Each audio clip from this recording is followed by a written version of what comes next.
Well, here I am again, and once again, we won't call this a sit rep. Let's call it radiation therapy update number two. I woke up at around 3:12 this morning, and at 3:57, I still couldn't go back to sleep. I think that has to do with my systems being thrown off with all the stuff that I'm trying to do, and that's because I come home early in the afternoon after the treatment, and about an hour after I get home, I get really exhausted and I take a nap. And if you take a 2.5 hour nap in the middle of the afternoon, it makes it hard to go to sleep. And if you do go to sleep, you wake up early. Anyway, you know all of that. But I also want to connect some dots here. I've made constant references to Jimmy Valvano and his speech at the ESPYs. If you haven't looked at the video, go back one or two posts and take a look at it. It's a really interesting speech. And what we're talking about, or what I'm talking about right now is, and it's the reason for all of these videos to begin with and all these posts, it has to do with the choice of quality of life, like the doctors like to call it, versus extension of life. And I have to say that a part of my decision to stop treatment 2 years ago, or 2+ years ago, Jimmy Valvano and his speech had quite a bit to do with it. But it goes back beyond my getting to the States and getting the official diagnosis. I can recall, I believe it was late 2017, early 2018, when I thought that there might be something there because of the excessively high PSA.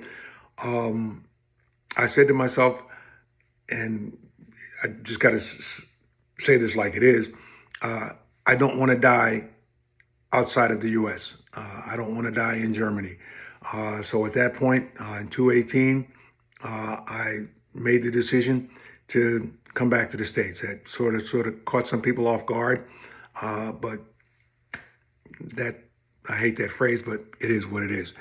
At any rate, when I saw Jimmy's speech, the thing that really got me was that if you look at Jimmy on the podium, other than Dick Vitale helping him to get up to the stage, and when he needed help getting off the stage, you would never have known that he was suffering from cancer. And then the fact that 2 months later, Jimmy passed, that hit home with me. And it's been with me throughout this entire situation. As I said some time ago, I had just been thinking about Jimmy when Facebook threw this reminder up on my screen that I had posted his speech. By the way, my connection to Jimmy goes way back beyond his cancer diagnosis and that ESPY speech. It began when I was a 15 or 16-year-old player at Mann Recreation Center, and Jimmy asked me to play on his team, and it continued throughout the years.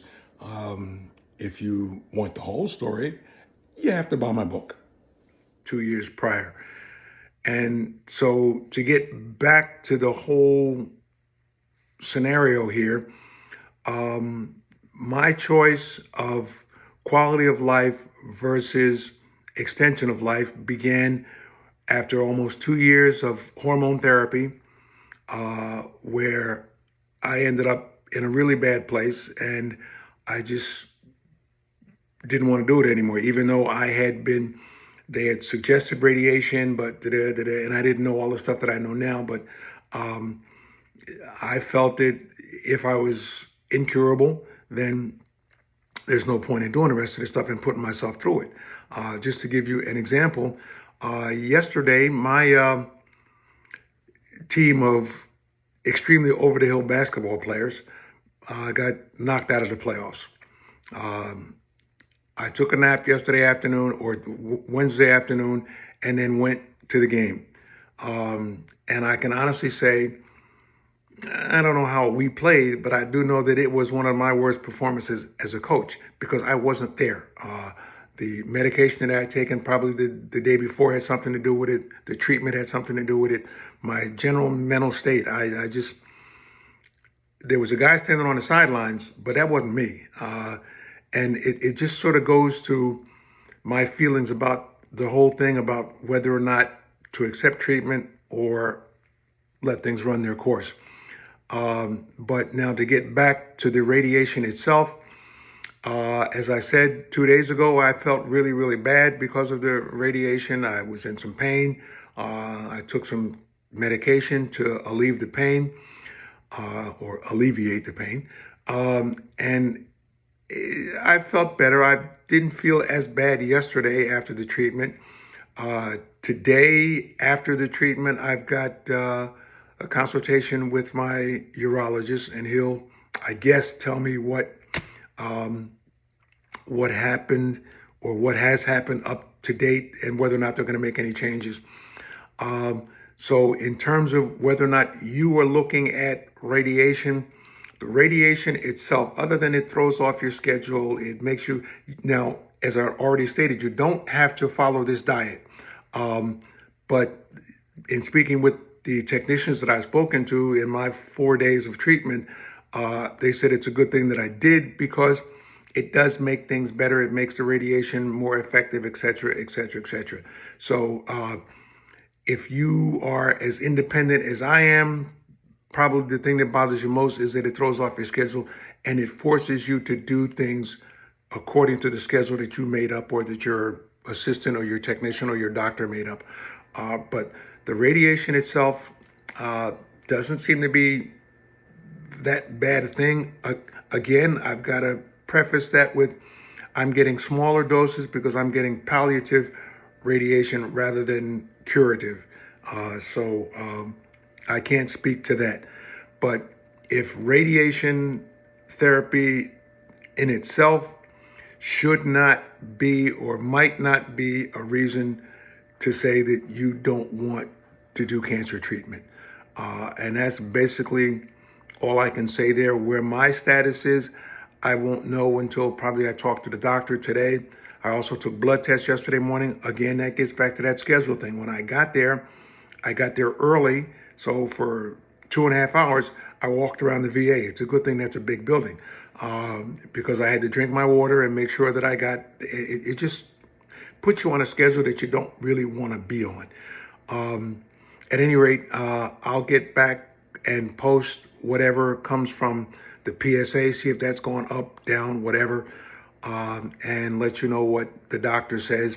So the bottom line here is radiation itself is not a reason for not going through with treatment. Maybe the side, not even the side effects, but the way it affects you, the people who are supporting you, who may have to drive you or whatever, that might be a reason. But the radiation itself should not be a deterrent.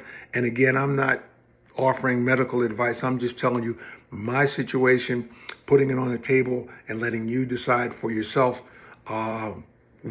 together with your team of doctors and family and friends, how you want to move on. That's it for now. Talk to you next time.